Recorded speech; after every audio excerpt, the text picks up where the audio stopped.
열 나흘째 되는 날 밤에 우리가 아드리아 바다에서 이리저리 쫓겨가다가 자정쯤 되어 사공들이 어느 육지에 가까워지는 줄로 짐작하고 물을 재어보니 20길이 되고 조금 가다가 다시 재니 15길이라 암초에 걸릴까 하여 고물로 탄 넷을 내리고 날이 새기를 고대하니라.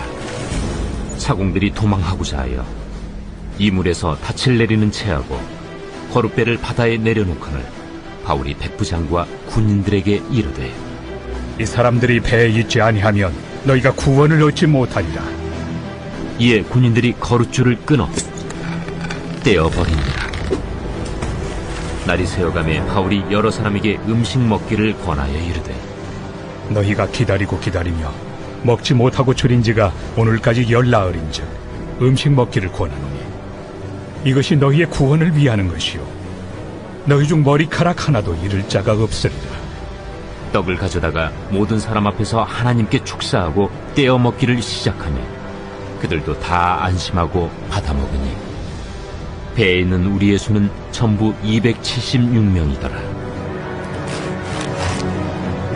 배부르게 먹고 밀을 바다에 버려 배를 가볍게 하였더니 날이 새며 어느 땅인지 알지 못하나 경사진 해안으로 된 항만이 눈에 띄거늘 배를 거기에 들여다 댈 수 있는가 의논한 후 닻을 끊어 바다에 버리는 동시에 키를 풀어 늦추고 돛을 달고 바람에 맞추어 해안을 향하여 들어가다가 두 물이 합하여 흐르는 곳을 만나 배를 걸매 이 물은 부딪혀 움직일 수 없이 붙고 고물은 큰 물결에 깨어져 가니 군인들은 죄수가 헤엄쳐서 도망할까 하여 그들을 죽이는 것이 좋다 하였으나 백부장이 바울을 구원하려 하여 그들의 뜻을 막고 헤엄칠 줄 아는 사람들을 명하여 물에 뛰어내려 먼저 육지에 나가게 하고 그 남은 사람들은 널조각 혹은 배 물건에 의지하여 나가게 하니 마침내 사람들이 다 상륙하여 구조되니라.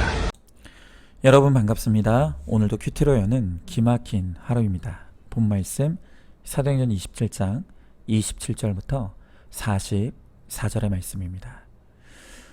바울의 경고를 무시하고 항구를 떠났던 이 배는 유라굴로 광풍을 만나 통제력을 잃고 죽음의 위기에 빠지고 말았습니다. 지금 이 말씀을 듣는 우리 성도님들 가운데서도 바로 지금 이 인생의 유로굴로를 만나 방향을 상실하고 살 소망을 잃어버린 분들이 있을 것입니다. 여러분, 그러나 오늘 우리가 이 말씀에서 주목할 것은 이렇게 모두가 절망할 수밖에 없는 이 상황에서도 오직 한 사람 바울만큼은 생명의 소망을 잃지 않고 사람들을 안전하게 구원으로 이끌어가고 있는 것을 보게 되는 것입니다. 오늘 말씀을 통해 우리가 우리 인생의 유로골라를 만났을 때 어떻게 하면 내가 살고 또 다른 사람을 살릴 수 있는지를 우리가 함께 보도록 하겠습니다. 자, 먼저 오늘 보면 27절은 열 나흘째 되는 날 밤이라는 말로 시작이 됩니다. 여기 이 열 나흘째 되는 날이라는 것은 유라굴로 광풍을 만나 배가 표류한 지 14일이 지난 날이라는 뜻이죠. 여러분, 이미 바울은 광풍을 만났던 그 자리에서 하나님의 구원을 선포했습니다. 그런데 어찌된 일인지 그렇게 바울이 복음을 선포하고 14일이 다 되도록 여전히 배는 바다 위를 표류하고 있을 뿐 아무 일도 일어나고 있지 않은 것입니다. 여러분, 우리가 가장 힘들어하는 것은 기다리는 것입니다. 이 기다림이 너무 힘들고 싫습니다. 그래서 늘 하나님께 우리가 구하는 것은 하나님, 지금 당장 빨리 뭔가를 해주시고 뭔가를 보여달라는 것입니다. 여러분, 그러나 그것은 하나님의 뜻이 아닙니다. 하나님은 언제나 이 기다림의 시간을 통해 우리를 양육해 가십니다. 우리가 이 기다림의 시간 동안 반드시 기억해야 될 것은 이 시간은 나만 기다리고 인내하는 시간이 아니라는 것입니다. 하나님도 이 시간 동안 나에 대해 길이 참으시고 인내하고 계신다는 것을 알아야 합니다. 여러분, 아무리 고난이 와도 여전히 교만에 힘이 빠지지 않고 하나님 앞에 잘못했습니다, 용서해 주세요, 내 죄의 결론입니다, 이 회개가 터지지 않습니다. 그렇게 하나님도 안타까운 마음으로 우리를 기다리실 수밖에 없는 것입니다. 여러분, 그러므로 여전히 지금 나의 열 나흘의 기다림이 계속되고 있다면 내가 여전히 하나님 앞에 해결되지 않은 나의 악과 교만이 있음을 깨닫고 회개하기를 힘써야 합니다. 바로 그럴 때 나의 고난이 감하여지는 하나님의 은혜가 임하게 될 것입니다. 자, 그런데 이렇게 배가 필요한지 드디어 14일 만에 육지가 가까워지고 있다는 증거가 보이기 시작했습니다. 자, 28절에 보니까 선원들이 물의 깊이를 재어보니 점점 바다의 수면이 얕아지고 있었던 것입니다. 자, 그런데 어떻게 된 일입니까? 30절에 보니까 이렇게 육지가 가까워지고 있다는 사실을 알게 된 이 선원들이 자기들끼리 살겠다고 거룻배를 띄워 도망가고자 한 것입니다. 참 어쩌면 이렇게 영화나 드라마뿐만이 아니라 현실 세계에서도 꼭 이런 이기적인 사람들은 언제나 있습니다. 여러분, 그런데 이 계략을 바울이 알았습니다. 그래서 31절에 이렇게 말하죠. 바울이 백부장과 군인들에게 이르되 이 사람들이 배에 있지 아니하면 너희가 구원을 얻지 못하리라. 바울은 선원들을 엄히 꾸짖었습니다. 그리고 선원들이 바다에 내린 그 거룻배의 줄을 끊어버려서 아무도 도망가지 못하게 만들어버렸습니다. 여러분, 왜 바울이 이렇게까지 했겠습니까? 이 선원들이 없으면 배에서 살 수 없기 때문에 그랬겠습니까? 아닙니다. 사실 바울은 선원들이 도망가도 별 걱정이 없습니다. 왜냐하면 이미 하나님은 바울을 반드시 황제의 법정에 세우실 것이라고 천명하셨기 때문입니다. 그래서 바울은 어떻게든 하나님이 자신을 로마로 데려가실 것이라는 확신이 있었습니다. 자, 그런데 31절의 말을 다시 한번 보십시오.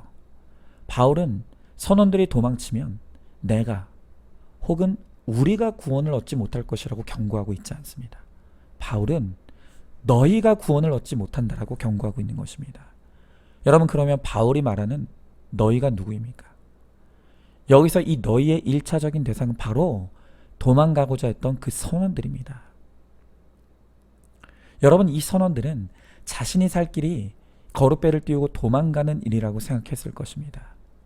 물론 그렇게 해서 육체의 생명이 잠깐 보존받을 수는 있겠지만, 그러나 이 배를 떠나는 순간 그들의 영혼은 영영 구원받지 못하게 될 것은 분명한 사실입니다. 바울은 하나님으로부터 이 배에 오른 모든 사람이 구원받기로 작정된 택자라는 것을 알았습니다. 그랬기 때문에 그들의 행위가 비록 괘씸하더라도 그들을 포기할 수가 없었던 것입니다. 그래서 이 구원의 공동체에서 떠나지 못하도록 거룻줄까지 끊어버리는 결단을 하게 된 것입니다. 여러분, 그렇습니다. 하나님이 원래 사람을 창조하기를 사람은 혼자서는 존재할 수 없도록 창조되었습니다. 그런데 그것은 우리의 거룩도 우리의 구원도 마찬가지입니다. 그 누구도 혼자 거룩과 구원을 이룰 수는 없습니다. 반드시 말씀이 있는 공동체와 같이 가고 붙어가지 않으면 불가능한 것입니다. 그 공동체 안에서 서로가 서로의 연약함을 돌보고 함께 예배하며 말씀으로 양육되어져 갈 때 비로소 나의 구원이 아닌 우리의 구원이 이루어질 수가 있는 것입니다. 여러분, 특별히 오늘 이 사공들과 같이 공동체에 간신히 붙어있는 분들이 있습니다. 또 이 공동체에서 떠나려고 하는 분들도 있습니다. 또 공동체에 머물러 있지만 좀처럼 변화되지 않는 분들도 있습니다. 하지만 우리는 그 누구라도 절대로 포기해서는 안 됩니다. 그들도 하나님이 구원하시기로 작정된 자라고 한다면 우리는 그 누구라도 포기할 수 없는 것입니다. 그들의 구원을 위한 우리의 수고도 있지만 그런 분들의 수고를 통해 나도 양육되어져 간다는 것을 우리는 깨달아야 합니다. 이렇게 우리가 함께 공동체로 묶이고 붙어가는 것이 바로 이 광풍 속에서도 모두가 사는 길입니다. 자, 한번 질문해 봅니다. 아무것도 보이지도 느껴지지도 않는 이 나의 기다림의 열 나흘이 계속되고 있습니까? 기다리는 시간이 길어지는 만큼 내 악과 죄가 즐기다는 것을 인정하십니까? 말씀이 있는 공동체를 떠나서는 구원받을 수 없다는 것을 확실히 깨닫습니까? 지금 우리 공동체에서 떠나려고 하는 그 위태로운 사람이 누구입니까? 지금 그들의 구원을 위해 어떤 수고를 하고 있습니까? 자, 다음으로 오늘 33절에 바울은 날이 새어 14일째 굶고 있는 이 사람들에게 음식 먹기를 권했다고 합니다. 그리고 이어 34절에서 바울은 이 음식에 대해 설명하기를 이것이 너희의 구원을 위하는 것이다 라고 말합니다. 자, 그리고는 35절에서 떡을 가져다가 모든 사람 앞에서 하나님께 축사하고 떼어 먹기 시작했다고 합니다. 여러분, 우리가 여기서 주목해야 될 것은 바울이 음식을 먹기 전에 먼저 축사했다는 것입니다. 여러분, 축사란 무엇입니까? 축사란 감사기도입니다. 자, 여러분, 말이 됩니까? 지금 이 상황이 어딜 봐서 감사할 상황입니까? 뭐가 감사해서 감사기도를 합니까? 여러분, 그러나 바울에게는 지금 이 모든 일이 감사할 일이었습니다. 그래서 하나님 앞에 진심으로 감사의 기도를 드렸습니다. 왜 그렇습니까? 이미 바울은 말씀으로 고난과 환난이 있을 것임을 알았습니다. 그러나 이 모든 것은 이 배 안에 있는 사람들의 구원을 위해 하나님이 허락하신 축복의 사건이라는 것을 바울은 확실하게 깨닫고 해석했던 것입니다. 그래서 누가 봐도 아무것도 감사할 것이 없는 상황에서도 바울은 하나님께 감사할 수 있었던 것입니다. 여러분, 우리는 바로 이 바울을 통해서 우리가 진정으로 먹어야 될 참된 양식이 바로 하나님의 말씀이라는 것을 깨닫게 되는 것입니다. 예수님은 마태복음 4장 4절에서 사람이 떡으로만 살 것이 아니요 하나님의 입으로부터 나오는 모든 말씀으로 살 것이니라 라고 말씀하셨습니다. 여러분, 그렇습니다. 말씀의 양식이 있는 사람, 말씀을 먹은 사람은 어떤 고난이 와도 살 수 있습니다. 아니, 사는 것을 넘어서 감사할 수 있습니다. 여러분, 왜 그렇게 사람들이 고난이 오면 자살을 하고 죽겠습니까? 여러분, 고난이 왔을 때 사람들이 죽게 되는 것은 먹을 것이 없어서가 아닙니다. 고난 중에 절망하기 때문에 죽는 것입니다. 덴마크 철학자 키에르케고르도 절망은 죽음에 이르는 병이라고 했습니다. 여러분, 그러면 왜 사람들이 고난이 오면 절망에 빠집니까? 그것은 고난이 해석되지 않기 때문입니다. 이 고난이 나에게 주어진 목적, 그 뜻을 모르기 때문에 사람들은 고난 가운데 절망에 빠져 죽게 되는 것입니다. 여러분, 그러나 하나님의 말씀이 있는 사람, 말씀의 양식을 먹는 사람은 고난을 해석할 수 있습니다.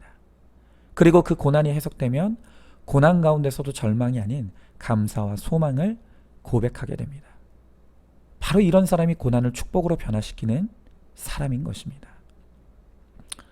여러분, 고난이 왔을 때 우리가 사는 길은 말씀을 붙드는 것밖에는 없습니다. 그리고 말씀으로 고난을 해석받고 우리가 회개함으로 거룩을 이루어갈 때 반드시 죽지 않고 살게 되는 이 구원의 역사가 일어나게 될 것입니다. 그래서 고난에 대할수록 공예배에 빠지지 않고 매일 큐티의 말씀을 붙잡는 것은 내 생명과 가족의 생명과 지체의 생명을 지키는 가장 위대한 일이라는 것을 알아야 합니다. 자, 그러나 바로 이 부분에서 제가 누누이 드리는 말씀은 평소에는 예배도 등한시하고 큐티도 안 하다가 막상 고난이 왔을 때 말씀을 보면 당황해서 오히려 아무것도 보이지 않는다는 것입니다. 그래서 평소에 여전한 방식의 예배와 여전한 방식의 큐티가 너무 중요한 것입니다. 여러분, 국가대표 선수촌에 가면 이런 슬로건이 붙어 있다고 합니다.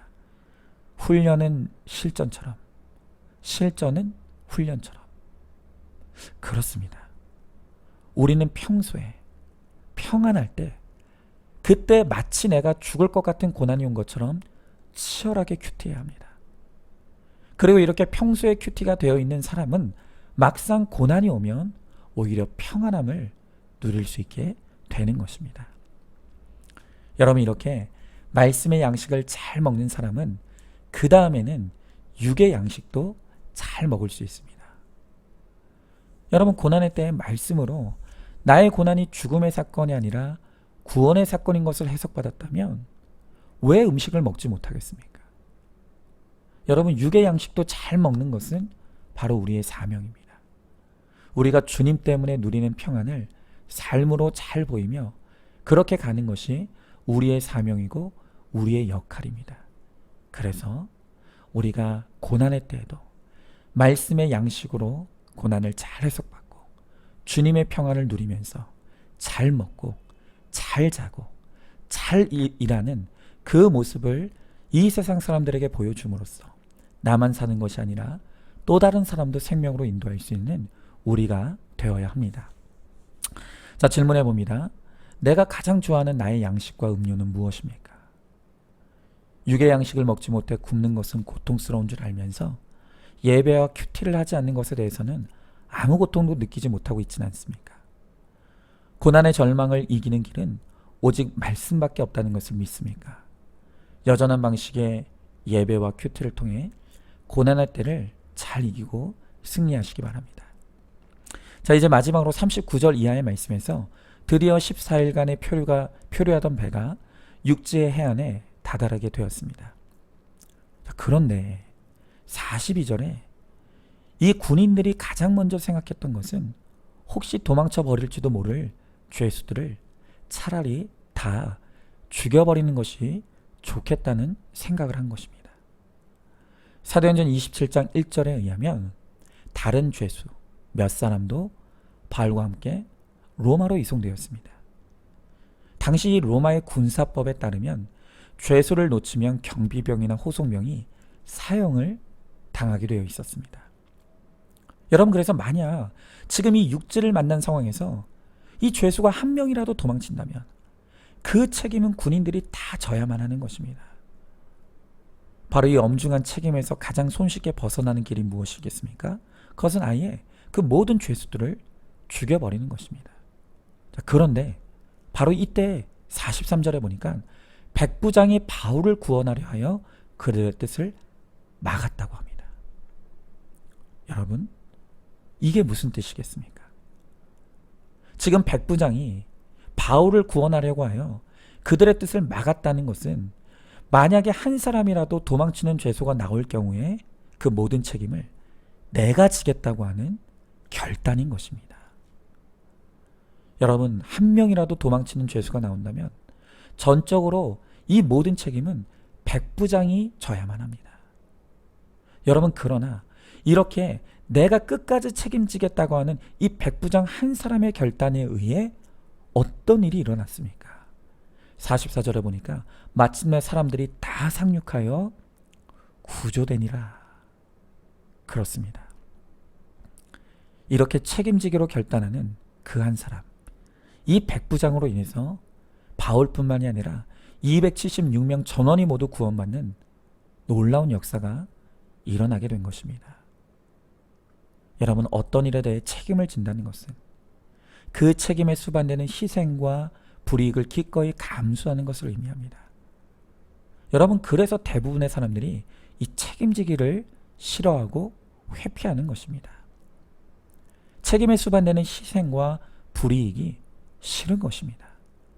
여러분, 그러나 하나님의 구원이라는 것은 바로 그 희생과 불이익을 두려워하지 않는 그 한 사람의 책임지는 사람을 통해 이루어진다는 것을 우리는 잊어서는 안 됩니다. 여러분, 어떻게 내가 구원받았습니까? 그것은 나 같은 죄인을 끝까지 책임져 주신 예수님의 은혜가 있었기 때문입니다. 어디 그것이 예수님의 은혜뿐입니까? 나 한 사람이 있기까지 나의 생명을 끝까지 포기하지 않고 낳아주신 부모님의 은혜도 있습니다. 또 우리가 알게 모르게 우리를 끝까지 책임져 주고 있는 지체들의 사랑도 있는 것입니다. 여러분, 그렇다면 내가 이렇게 끝까지 책임지는 누군가의 희생과 결단을 통해 구원받았다라고 한다면 우리도 다른 사람의 구원을 위해 우리의 희생과 불이익이 있더라도 우리가 책임지기를 결단해야 합니다. 나의 그 힘든 배우자와 이혼하지 않기를 결단하고 책임져야 합니다. 아픈 내 자녀의 구원을 위해 끝까지 그 자녀를 책임지기를 결단해야 합니다. 또한 나를 힘들게 하고 도무지 깨닫지 못하는 것 같은 바로 그 모건을 끝까지 책임지기를 결단해야 합니다.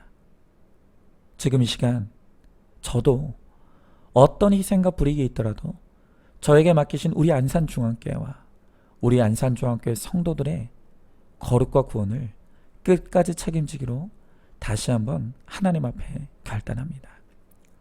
이렇게 우리가 오직 구원을 위해 책임지는 그 한 사람이 될 때 나 한 사람을 통해서 온 가족이 살고 온 목장이 살고 온 교회가 살고 온 나라가 살아나게 되는 놀라운 역사가 일어나게 될 줄로 믿습니다. 한번 질문해 봅니다. 나의 구원이 이루어지기까지 나를 포기하지 않고 책임져 준 사람이 누구라고 생각하십니까? 내가 구원을 위해 책임지기로 결단해야 될 그 사람이 구체적으로 누구입니까? 내게 맡겨진 그 영혼 공동체를 책임지고자 결단하면 하나님께서 나를 도와주실 것을 믿고 오늘도 구원을 위한 사명과 책임을 잘 감당하시기 바랍니다. 자, 오늘도 9월 10일 보석상자입니다. 예수님은 옆에 두는 분이 아니라 품어야 할 분입니다. 아멘. 오늘도 큐티로 기막힌 하루를 살아내는 하늘가족 공동체 우리 모든 성도님 되시기를 주님의 이름으로 축복합니다.